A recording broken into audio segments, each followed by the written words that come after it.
Hi everyone, today I'm going to show you how to reset the oil maintenance required light on a Prius 2010. This may apply to more recent models, I don't know, you have to try. First press the power switch. You don't need to press the brake pedal.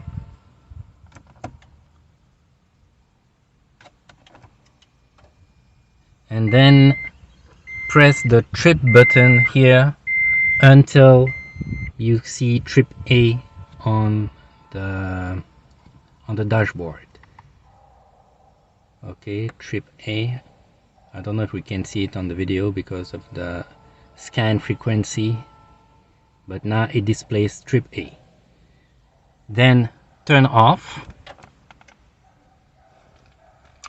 Now press the kilometer per hour or the mph button, hold it pressed and turn on the power switch.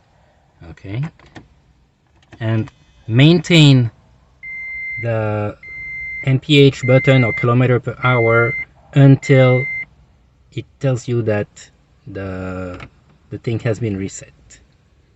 And now you're all good. Thanks for watching.